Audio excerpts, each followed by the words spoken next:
नमस्कार मित्रों, परिणाम आरएस ऑनलाइन प्लेटफॉर्म पर आप सभी का स्वागत है। मुख्य परीक्षा आरएस के आधुनिक भारत के खंड में आज हम होम रूल आंदोलन के बारे में अध्ययन करेंगे। होम रूल आंदोलन 1916-17 में शुरू हुआ था। सबसे पहले तो हमें टॉपिक शुरू करने से पहले होम रूल का अर्थ समझना है कि होम रूल है क्या। फिर इसके पश्चात हम समझेंगे इस आंदोलन के संबंध में घटनाएं, आंदोलन के कौन नेता थे, उन्होंने किस-किस प्रकार से आंदोलन को संचालित किया और आंदोलन का राष्ट्रीय आंदोलन में या भारतीय राजनीति में क्या योगदान रहा, उसके बारे में एक छोटा-सा टॉपिक है। 5 नंबर का या 2 नंबर के क्वेश्चन बनने की यहाँ से संभावना है। तो टॉपिक शुरू करते हैं। सबसे पहले होम रूल का अर्थ। तो ध्यान रखिएगा, होम रूल का जो अर्थ है, आम भाषा में कहें होम रूल से तात्पर्य स्वशासन, होम रूल, इसको हिंदी में हम स्वशासन या स्वराज कह सकते हैं। स्वशासन या स्वराज। इसका तात्पर्य यह कतई नहीं है कि पूर्ण स्वतंत्रता या आजादी। होम रूल से तात्पर्य स्वतंत्रता या आजादी नहीं है।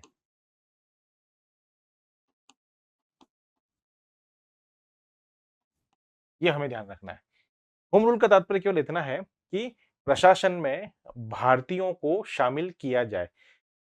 सर्वोच्च शक्ति के रूप में, संप्रभुता के रूप में ब्रिटिश संसद या ब्रिटिश सरकार का शासन बना रहे, लेकिन भारतीय उपनिवेश के प्रशासन संचालन में अधिक से अधिक भारतीयों की भागीदारी हो और प्रशासन भारतीयों के हाथ में दिया जाए। तो यहाँ होम रूल से तात्पर्य केवल स्वराज की बात है, अपना शासन या स्वशासन की बात है। इसका अर्थ स्वतंत्रता या आजादी नहीं है, ध्यान रखिएगा। क्योंकि अर्थ में ही कई बार अर्थ को समझने में दिक्कत होती है, तो आगे का पूरा आंदोलन को आप समझ नहीं पाओगे। ये मांग क्यों आई? दूसरी चीज है कि अचानक से ये मांग क्यों आई, होम रूल की मांग? तो होम रूल की मांग इसलिए आई कि जो ब्रिटेन था, ब्रिटेन की सरकार ने अपने जो श्वेत उपनिवेश थे, श्वेत उपनिवेश से तात्पर्य यहाँ ये है कि ऐसे उपनिवेश, ऐसी कॉलोनीज ब्रिटेन की जहाँ के लोग व्हाइट हैं, जो कभी अंग्रेजों को उन देशों में बसाया गया है और वहाँ के लोग व्हाइट के रूप में हैं। जैसे उदाहरण के तौर पर मैं बताऊँ, ऑस्ट्रेलिया, जैसे ऑस्ट्रेलिया, कनाडा, आयरलैंड, इस प्रकार के जो उपनिवेश हैं, इन्हें इंग्लैंड के या ब्रिटेन के व्हाइट उपनिवेश कहा गया, व्हाइट कॉलोनीज कहा गया है। ठीक है। तो इन उपनिवेशों में ब्रिटेन की सरकार ने वहां के लोगों को उन देशों के प्रशासन की जिम्मेदारी दे दी। अर्थात इन उपनिवेशों में ब्रिटेन ने वहां के स्थानीय व्यक्तियों को, नागरिकों को होम रूल प्रदान किया। इसी से प्रेरित होकर आयरलैंड की एक महिला एनी बिसेंट,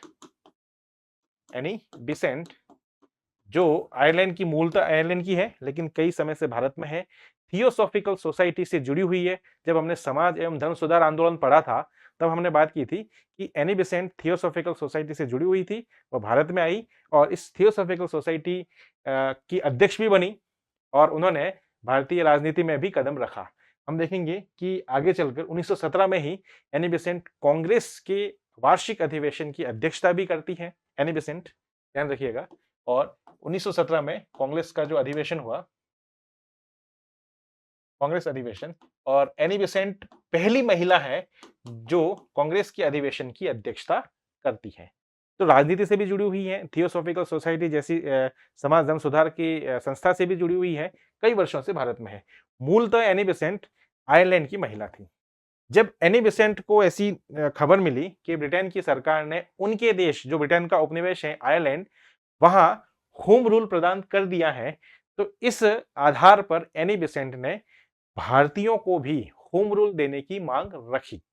इस मांग का समर्थन किया कांग्रेस के एक दिग्गज राजनीतिक नेता बाल गंगाधर तिलक।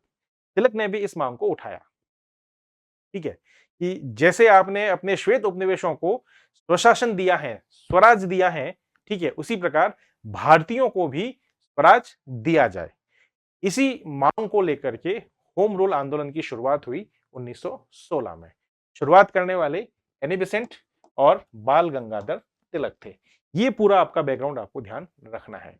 तो होम रूल की मांग क्या है? हमने जो पहला टॉपिक देखा, क्या इसका अर्थ है? हमें ये जानना है और ये मांग क्यों उठी? ठीक है? होम रूल आंदोलन शुरू होने का कारण क्या रहा? वो भी हम लोगों ने देखा। अर्थ एवं कारण इसको अपन इस रूप में कह सकते हैं कि भारत में अचानक से होम रूल की मांग को लेकर के आंदोलन क्यों शुरू हुआ? क्यों? क्योंकि ब्रिटेन ने अपने श्वेत उपनिवेशों को होम रूल दे दिया था। तो इसी आधार पर भारत में भी तिलक ने और एनी बेसेंट ने होम रूल की मांग को लेकर के सरकार के सामने एक आंदोलन शुरू किया। ठीक है? इस आंदोलन की घटनाएँ क्या-क्या थी? उसके बारे में देखते हैं। नेक्स्ट अपना रहेगा आंदोलन की घटनाएँ।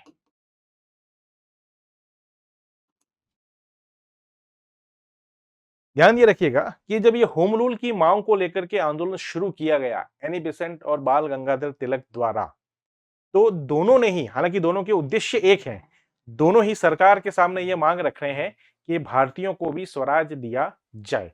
लेकिन दोनों ने अपने संगठन अलग बनाए, दोनों ने अपने आंदोलन का क्षेत्राधिकार भी तय कर लिया कि इन क्षेत्रों में हम आंदोलन की गतिविधियां चलाएंगे, आम जनता को स्वराज से संबंधित जागरूक करेंगे, उन्हें बताएंगे कि कैसे ब्रिटेन की सरकार ने अपने श्वेत उपनिवेशों को स्वराज दिया है, तो हमें भी दिया जाए। तो इस प्रकार से राजनीतिक अपनी मांग को समाचार पत्रों के माध्यम से, जनसभाओं के माध्यम से, भाषणों के माध्यम से, जुलूस के माध्यम से दोनों ने, तिलक और एनी बेसेंट ने जनता के सामने एक आंदोलन के रूप में, अहिंसक आंदोलन के रूप में शुरू किया।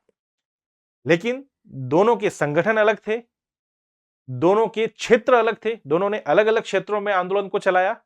इसके पीछे वजह ये थी, जो दोनों ने स्वीकार किया है, तिलक ने भी एक जगह अपने पेपर में, न्यूज़पेपर में कोट किया है कि तिलक की जो विचारधारा है और एनी बेसेंट की विचारधारा है, वो एक-दूसरे से मेल नहीं खाती।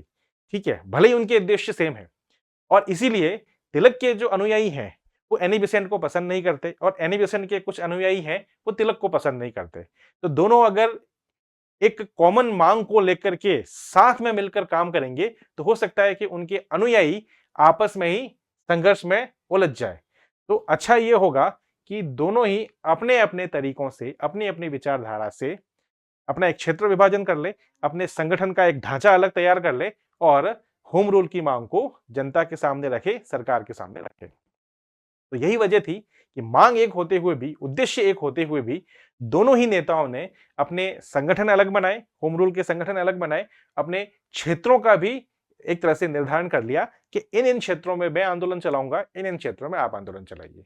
ठीक है? तो ये थोड़ा-सा बेसिक है, बस ध्यान रखना आपको कांसेप्ट के रूप में, बाकी इस पे कोई सवाल ऐसा बनने की संभावना नहीं है। घटनाओं में देखते हैं, सबसे पहले तिलक की बात करें कि तिलक के द्वारा क्या किया गया। तिलक ने 28 अप्रैल 1916 को, ठीक है, बेलगांव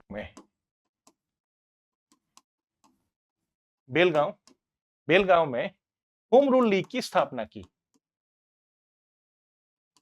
होम रूल लीग की स्थापना की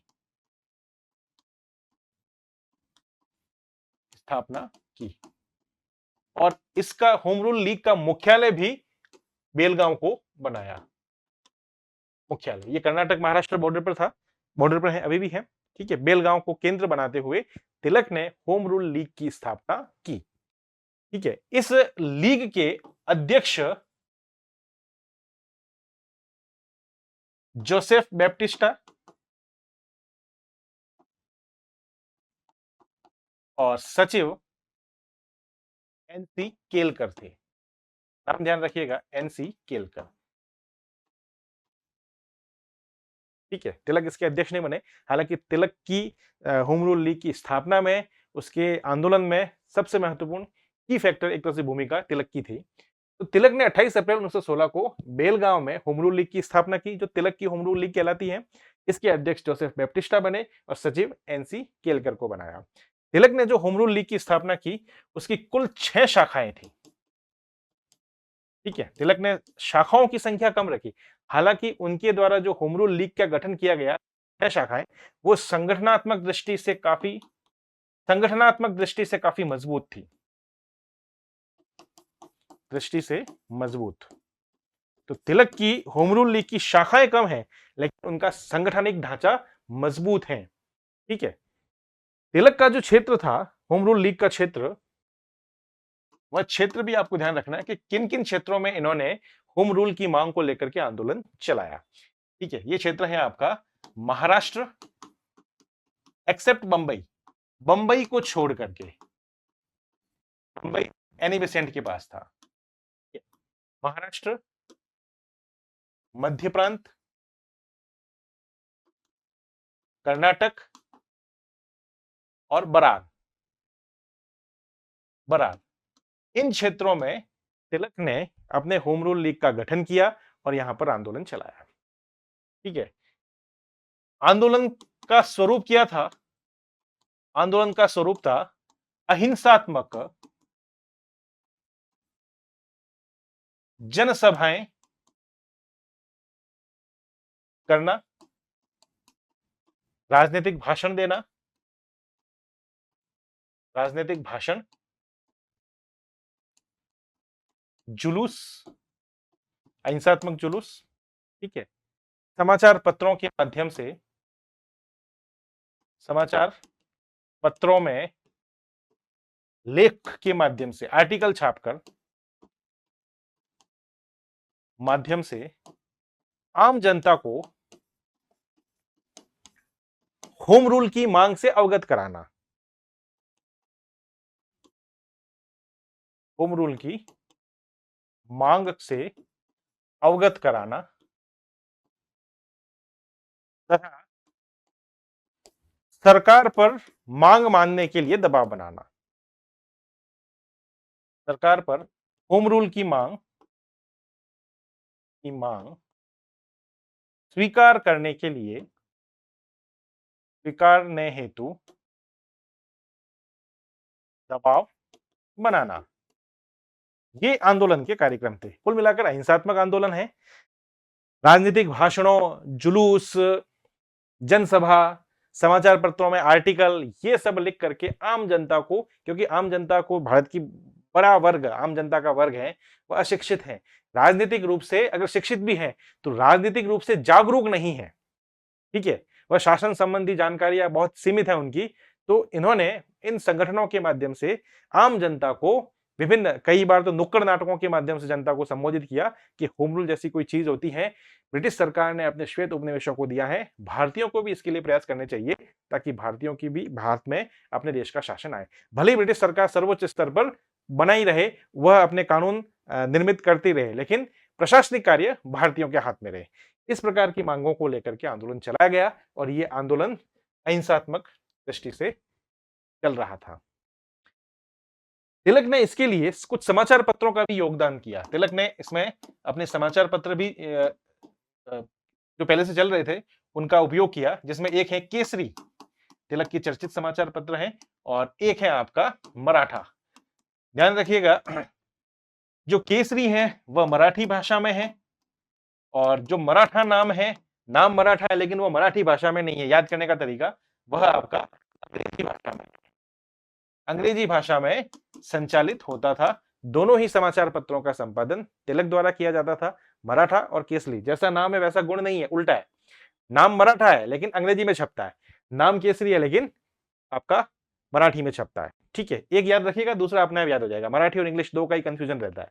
तो मराठा समाचार पत्र अंग्रेजी भाषा में, दोनों ही न्यूज़पेपर है, तिलक द्वारा संपादित समाचार पत्र। इनमें आर्टिकल छाप करके जनता को जागरूक करने का प्रयास किया होम रूल की मांग को लेकर के। और यही वह आंदोलन है जब तिलक अपना प्रसिद्ध एक नारा देते हैं, स्वराज मेरा जन्मसिद्ध अधिकार, होम रूल। ठीक है, स्वराज मेरा जन्मसिद्ध अधिकार है और मैं इसे लेकर रहूंगा, जन्मसिद्ध अधिकार है, ठीक है, और मैं इसे लेकर रहूंगा। ये तिलक का एक कोटेशन है, बहुत ही चर्चित कोटेशन है। ये इसी होम रूल आंदोलन के दौरान तिलक ने दिया था। तिलक का एक और कोटेशन है, वो इतना पॉपुलर नहीं है लेकिन जो इतिहास के विद्यार्थी है वो जानते हैं। तिलक ने कोटेशन कहा था कि अब बेटा जवान हो चुका है, भारत के संदर्भ में है, तो पिता को चाहिए कि वह बेटे को उसका वाजिब हक प्रदान करे। ठीक है, ये होम रूल की मांग को लेकर के तिलक ने कहा था। ये तो तिलक ने इस प्रकार से अपना ये पूरा आंदोलन चलाने के लिए केसरी और मराठा जैसे समाचार पत्रों का योगदान किया, 6 शाखाएं स्थापित की, इन क्षेत्रों में आंदोलन चलाया, जुलूस निकाले। ठीक है, तो तिलक अपना काम जनता को जागरूक करने के लिए कर रहे हैं। तिलक द्वारा स्थापित लीग के अध्यक्ष जोसेफ बैप्टिस्टा है और सचिव एनसी केलकर हैं। तिलक अपना आंदोलन चला रहे थे, इसी दौरान तिलक पर एक अंग्रेज अधिकारी वैलेंटाइन शिरोल एक अंग्रेज अधिकारी हैं, जिनकी एक बुक भी है, बुक का नाम भी ध्यान रखिएगा, इंडियन अनरेस्ट, भारतीय अशांति, इंडियन अनरेस्ट। इस बुक में वैलेंटाइन शिरोल द्वारा लिखित किताब है, अंग्रेज अधिकारी। इस बुक में वैलेंटाइन शिरोल ने तिलक को भारतीय अशांति का जन्मदाता कहा। भारतीय अशांति का जन्मदाता,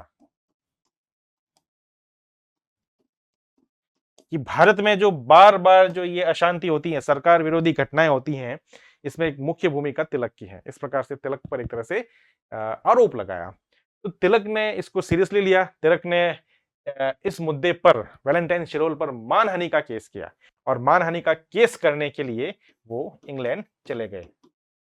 मानहानि का मुकदमा दायर किया, मुकदमा दायर तिलक द्वारा, और वह बीच आंदोलन में इंग्लैंड चले गए। तो कुछ समय के लिए यह तिलक द्वारा स्थापित होम रूल आंदोलन थोड़ा कम, नेता मानहानि का मुकदमा दायर करने इंग्लैंड में है। ठीक है, अब हम दूसरा पक्ष देखें एनी बेसेंट के बारे में। तो एनी बेसेंट भी अपना होम रूल आंदोलन संचालित कर रही हैं। ठीक है, एनी बेसेंट ने सितंबर 1916 में मद्रास के पास एक जगह है अड़ियार, अड़ियार को केंद्र बनाकर, और यही इनका मुख्यालय भी था, अड़ियार को बनाकर होम रूल लीग की स्थापना की। होम रूल लीग की स्थापना की। ठीक है, एनी बेसेंट की लीग के अध्यक्ष थी स्वयं Annie Besant,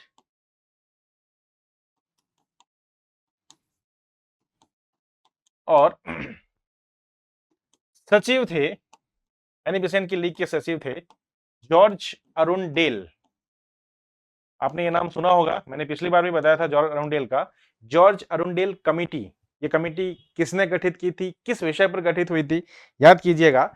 George Arundale committee मैंने बताई थी बंगाल विभाजन के संबंध में। बंगाल विभाजन कर्जन द्वारा, लॉर्ड कर्जन द्वारा घोषणा की गई थी। ठीक है, विभाजन लागू किया गया था। फिर कर्जन के पश्चात मिंटो सेकंड भारत के गवर्नर जनरल बनकर आए, जो कि बंगाल विभाजन के पक्ष में नहीं थे। तो इन्होंने बंगाल विभाजन के मुद्दे पर, कि बंगाल विभाजन सही है गलत है, ठीक है, क्या किया जाना चाहिए, विभाजन को रद्द किया जाना चाहिए या बनाए रखना चाहिए या संशोधन के साथ बनाए रखना चाहिए, इस मुद्दे पर मिंटो सेकंड गवर्नर जनरल ने जॉर्ज अरुंडेल के नेतृत्व में एक कमेटी गठित की थी। ठीक है, इस कमेटी की रिपोर्ट आई थी कि बंगाल विभाजन को रद्द किया जाए। तो जॉर्ज अरुंडेल का नाम हमने बंगाल विभाजन समिति के रूप में वहां देखा था। जॉर्ज अरुंडेल एनी बेसेंट द्वारा स्थापित होम रूल लीग की सचिव थे और होम रूल लीग के अध्यक्ष स्वयं एनी बेसेंट हैं। इस समिति का जो कार्यक्षेत्र था वह था शेष भारत। शेष भारत से तात्पर्य है कि तिलक द्वारा निर्धारित जो क्षेत्र था, बंबई छोड़कर महाराष्ट्र, कर्नाटक, मध्य प्रांत, बरार, ये क्षेत्र हैं। इनके अलावा जो शेष भारत है, उस शेष भारत में एनी बेसेंट अपना होम रूल आंदोलन चलाएगी। एनी बेसेंट द्वारा स्थापित होम रूल आंदोलन में इनका मुख्यालय अड़ियार है, ध्यान रखिएगा। 200 से अधिक शाखाएं स्थापित की। हालांकि एनी बेसेंट द्वारा ये जो होम रूल की शाखाएं, अपनी लीग की शाखाएं स्थापित की, संगठनात्मक दृष्टि से इतनी मजबूत नहीं थी जितनी तिलक द्वारा स्थापित की थी। तिलक की शाखाएं कम थी, 6 थी, लेकिन संगठन उसका बहुत ही अच्छा था, मजबूत था। उनके द्वारा चलाया गया कार्यक्रम काफी सही तरीके से लागू हुआ, जनता को अपील करता था। एनी बेसेंट द्वारा स्थापित की गई वो तुलनात्मक रूप से उतना अच्छा ढांचा उन शाखाओं का नहीं था। ठीक है, पर एनी बेसेंट का जो कार्यक्षेत्र पड़ा था, तो एनी बेसेंट की लीग में, होम रूल लीग में ऐसे बहुत सारे बड़े बड़े राजनेता शामिल हुए और उन्होंने उसमें आंदोलन में भूमिका निभाई। जैसे एनी बेसेंट की लीग में कुछ महत्वपूर्ण चर्चित व्यक्तियों के नाम लिखा रहा हूं, वैसे तो बहुत सारे हैं, लेकिन जो महत्वपूर्ण है, जो एक जीएस की दृष्टि से आपको ध्यान होना चाहिए, इसमें मोतीलाल नेहरू, जवाहरलाल नेहरू के पिता मोतीलाल नेहरू, लाला लाजपत राय, मोहम्मद अली जिन्ना, मोहम्मद अली जिन्ना इस समय कांग्रेस में है, ये कांग्रेस के नेता हैं। मोहम्मद अली जिन्ना, ध्यान रखिएगा, कांग्रेस छोड़कर बाद में वो अलग से लीग बनाते हैं। मोहम्मद अली जिन्ना। वीपी वाडिया, वीपी वाडिया एक श्रमिक आंदोलन के नेता है ये। वीपी वाडिया श्रमिक आंदोलन के नेता हैं, वीपी वाडिया, ध्यान रखिएगा, श्रमिक नेता। तेज बहादुर सप्रू, ये उदारवादी दल से संबंधित है, तेज बहादुर सप्रू। ठीक है, भूलाभाई देसाई, इस प्रकार के कुछ महत्वपूर्ण जो राजनेता हैं वह एनी बेसेंट की लीग से जुड़े हुए थे। और एक चीज और यहाँ ध्यान रखिएगा कि जब तिलक होम रूल आंदोलन चला रहे थे तो आंदोलन के दौरान तिलक को पुलिस द्वारा गिरफ्तार कर लिया गया। तो तिलक के केस की पैरवी की थी मोहम्मद अली जिन्ना ने। ध्यान रखिएगा कि मोहम्मद अली जिन्ना इस समय कांग्रेस के सदस्य हैं। असहयोग आंदोलन के दौरान, आगे टॉपिक आगे तब हम बात करेंगे फिर डिटेल में।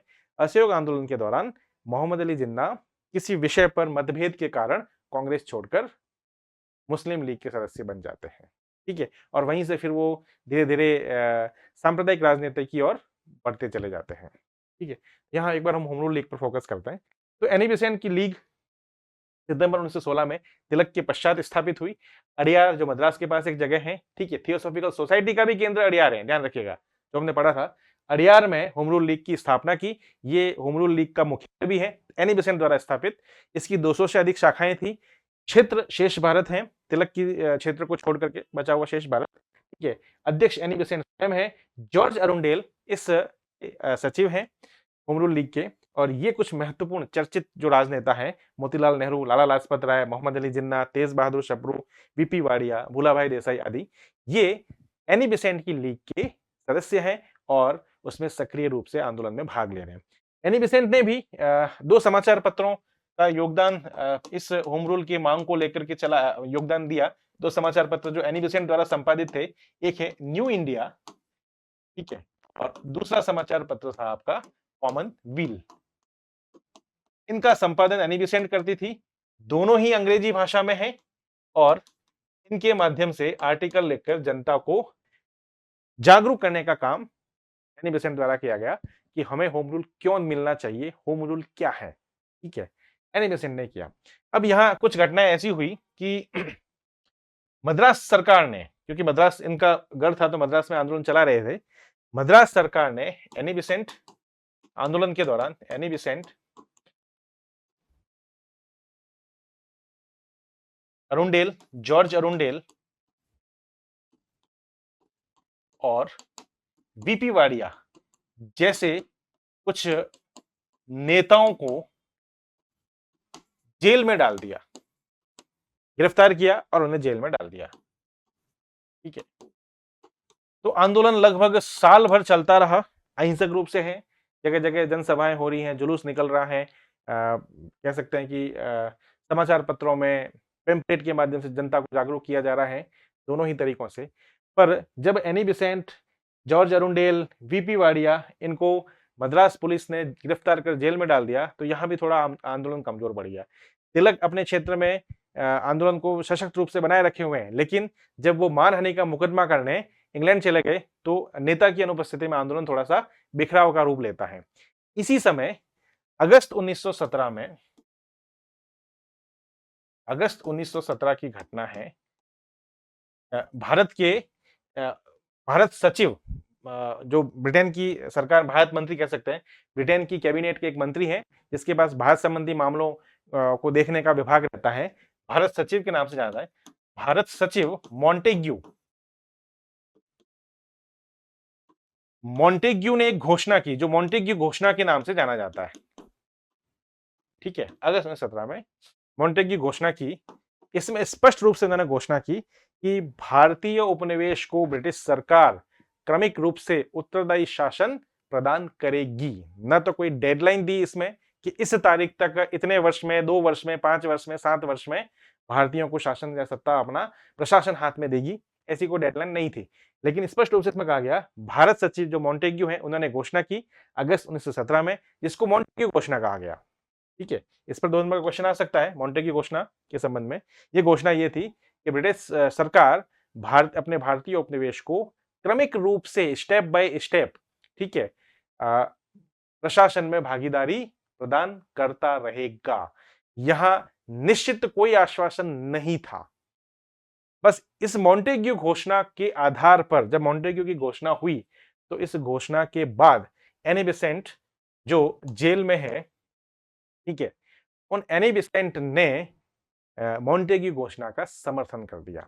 एक बिंदु और ध्यान रखिएगा इससे पहले, जब एनी बेसेंट को जेल में डाल दिया, एनी बेसेंट अहिंसक आंदोलन चला रही थी होम रूल की मांग को लेकर के, ठीक है, और एनी बेसेंट को जब जेल में डाल दिया गया, उन्होंने किसी कानून का उल्लंघन किया, लेकिन सरकार के लिए ऐसा लग रहा था कि एनी बेसेंट, तिलक तो वैसे ही बाहर है, एनी बेसेंट सरकार एक तरह से सरकार के लिए खतरा बन सकती है, तो उनको जेल में डाल दिया गया। तो एक भारतीय है सर सुब्रमण्यम अय्यर, नाम ध्यान रखिएगा, सुब्रमण्यम अय्यर। इन सुब्रमण्यम अय्यर ने, जिन्हें ब्रिटिश सरकार ने नाइटहुड की उपाधि दी थी, उन्होंने एनी बेसेंट को जेल में डालने के कारण, ठीक है, ब्रिटिश सरकार द्वारा दी गई नाइटहुड की उपाधि लौटा दी। ये आपको ध्यान रखना है। सर सुब्रमण्यम अय्यर, ब्रिटिश सरकार ने इन्हें नाइटहुड की उपाधि दी थी, ठीक है। तो जब ऐसा हुआ कि एनी बेसेंट ने किसी कानून का उल्लंघन नहीं किया, केवल शांतिपूर्वक आंदोलन के माध्यम से होम रूल की मांग जनता तक पहुंचा रही है, सरकार के सामने अपनी मांग रख रही है, तो बिना किसी कानून के उल्लंघन के मद्रास की सरकार ने एनी बेसेंट को जेल में डाल दिया उनके कुछ साथियों के साथ। तो इससे नाराज होकर सर सुब्रमण्यम अय्यर ने नाइटहुड की उपाधि सरकार को लौटा दी कि मैं ऐसी सरकार का कोई सम्मान ग्रहण नहीं करूंगा जो दोषी नहीं है उसको भी दंडित कर रही है। मतलब इस देश में ब्रिटिश सरकार लोकतंत्र की बात तो करती है, स्वतंत्रता की बात तो करती है, लेकिन एक तरफा भारतीयों के संदर्भ में नहीं, केवल ब्रिटिश जनता के संबंध में। और कोई भारतीय जो कि ब्रिटिश प्रजा है, वह अगर अपनी मांग को लेकर के अहिंसक आंदोलन चलाता है, मांग जनता के सामने रखता है, तो सरकार उसको जेल में डाल देती है। तो इस औचित्यहीन बात को लेकर के सुब्रमण्यम अय्यर ने कहा कि मैं ऐसी सरकार का कोई भी उपाधि या सम्मान ग्रहण नहीं करूंगा। उन्होंने ये सम्मान लौटा दिया। तो सर सुब्रमण्यम अय्यर का नाम आपको ध्यान रखना है। अब इसी दौरान अगस्त 1917 में भारत सचिव मोंटेग्यू ने घोषणा की, जिसको मोंटेग्यू घोषणा कहा गया, कि क्रमिक रूप से भारतीयों को प्रशासन में भागीदारी दी जाएगी या स्वशासन दिया जाएगा। ठीक है, कोई निश्चित समयावधि नहीं थी, डेडलाइन कुछ नहीं थी, लेकिन फिर भी इस मांग को सुनकर के एनी बेसेंट ने इस मांग का समर्थन किया। जब मांग का समर्थन कर दिया, तो एनी बेसेंट द्वारा संचालित जो आंदोलन था वह स्थगित कर दिया गया और सरकार ने उन्हें जेल से रिहा कर दिया। इधर तिलक भी काफी लंबे समय के बाद जब भारत लौटे, तब तक आंदोलन अपना महत्व खो चुका था, आंदोलन एक तरह से समाप्त हो चुका था। तो वैसे देखा जाए तो ये जो होम रूल आंदोलन है, इसकी कोई तात्कालिक उपलब्धि नहीं है कि क्या मिला, होम रूल तो नहीं मिला जिसको लेकर के आंदोलन चलाया गया था, लेकिन इसका योगदान इस रूप में जरूर है, संपूर्ण भारत में, ठीक है, भारत के एक बड़े हिस्से में जनता में राजनीतिक चेतना को उत्पन्न करने में एवं राष्ट्रवाद की भावना फैलाने में महत्वपूर्ण योगदान दिया।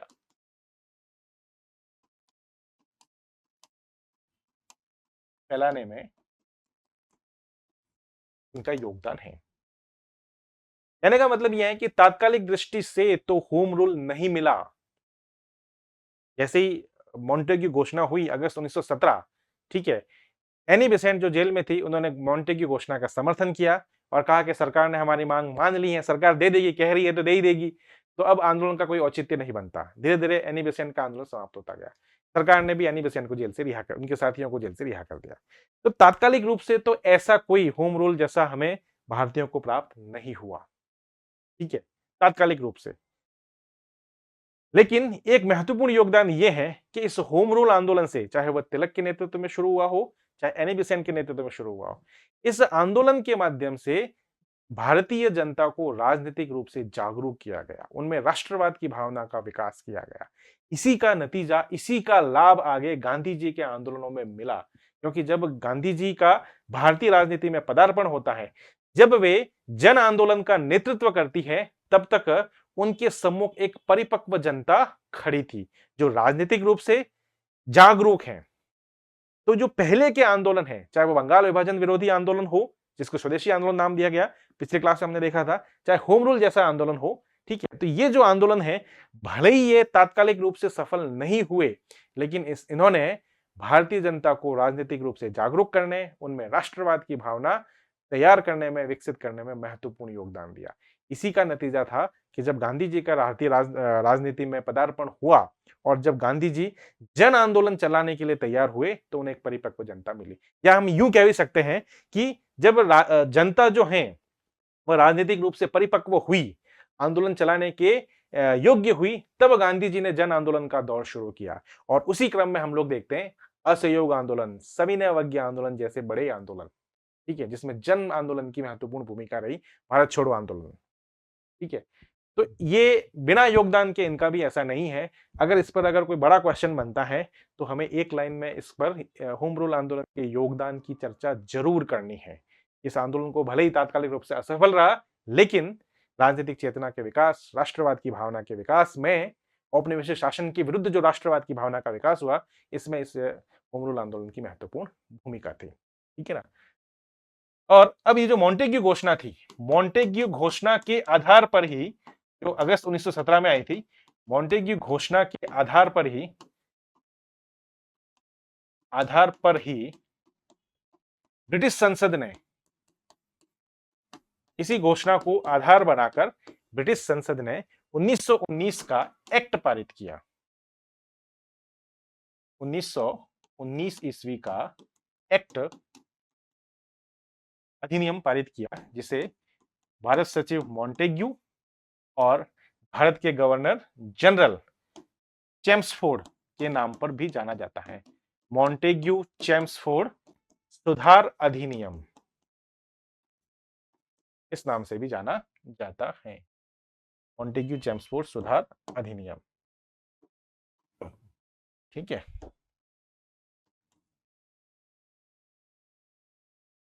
सौ 19। एक चीज और ध्यान रखिएगा कि जब ये मॉन्टेग्यू घोषणा हुई 1919 1917, ये एक्ट तो बाद में बना 1919 में, ठीक है, जिसको मॉन्टेग्यू चेम्सफोर्ड अधिनियम भी कहते हैं, सुधार भी कहते हैं। सॉरी। इस घोषणा का जैसे एनी बेसेंट ने स्वागत किया, उसी प्रकार कांग्रेस के अंदर एक उदारवादी नेताओं का धड़ा है। तेज बहादुर सप्रू, सुरेंद्रनाथ बनर्जी, शिवनाथ शास्त्री, ऐसे कुछ नेता थे। इन्होंने भी मॉन्टेग्यू घोषणा का समर्थन किया। ये उदारवादी वही है, नरम दल, जब हमने कांग्रेस की स्थापना के समय बात की थी, तो अभी भी कुछ कांग्रेस के अंदर, हालांकि उनका प्रभाव कांग्रेस पर इतना नहीं है, लेकिन सदस्य बने हुए हैं। तो मॉन्टेग्यू घोषणा का कुछ कांग्रेस के उदारवादी नेताओं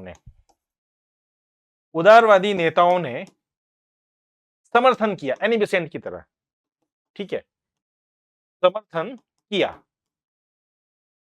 हालांकि तिलक ने मॉन्टेग्यू घोषणा का विरोध किया कि इसमें कोई निश्चित डेडलाइन नहीं है, स्पष्ट रूप से कुछ नहीं कहा गया कि भारतीयों को कब मिलेगा, कैसे कैसे मिलेगा, ये केवल एक तरह से भारतीयों को बरगलाने का काम है मॉन्टेग्यू घोषणा। तो तिलक ने इसका विरोध किया। शेष जो कांग्रेस थी, जिस पर उग्रवादी नेताओं का प्रभाव है, उन्होंने भी मॉन्टेग्यू घोषणा का विरोध किया, कुछ उदारवादी नेता कांग्रेस के छोड़ करके। तो कांग्रेस के अंदर भी ये घमासान मच गया। जब कांग्रेस का अधिवेशन हुआ, तो मॉन्टेग्यू घोषणा पर विचार हुआ कि क्या किया जाए। तो अधिकांश जो उग्रवादी नेता, तिलक जो थे, वो मॉन्टेग्यू घोषणा का विरोध कर रहे थे, ठीक है। लेकिन कुछ उदारवादी नेता जो अभी भी कांग्रेस के अंदर बने हुए हैं, इन्होंने मॉन्टेग्यू घोषणा का समर्थन किया। जब उन्हें लगा कि उनकी बात पर तवज्जो नहीं दी जा रही है, तो इन उदारवादी नेताओं ने मॉन्टेग्यू घोषणा का, जिन्होंने समर्थन किया था, 1918 में कांग्रेस से अलग हो गए, कांग्रेस से पृथक हुए, कांग्रेस से अलग, ठीक है। कौन कौन नेता थे, महत्वपूर्ण नाम बता रहा हूं। तेज बहादुर सप्रू, सुरेंद्रनाथ बनर्जी, शिवनाथ शास्त्री, इस प्रकार के नेता हैं। ठीक है, ये कांग्रेस से अलग हुए और इन्होंने अखिल भारतीय उदारवादी संघ नाम से एक अलग से संगठन बनाया 1918। ये भी ध्यान रखिएगा। ठीक है, मॉन्टेग्यू घोषणा का समर्थन किया, कांग्रेस के अधिकांश नेताओं ने विरोध किया, तो इस पर मतभेद शुरू हुआ। तो उदारवादी नेताओं ने कांग्रेस से अलग होकर 1918 में एक उदारवादी अखिल भारतीय उदारवादी संघ का निर्माण किया। अखिल भारतीय उदारवादी संघ। ठीक है, इसे ही कांग्रेस का दूसरा विभाजन कहते हैं।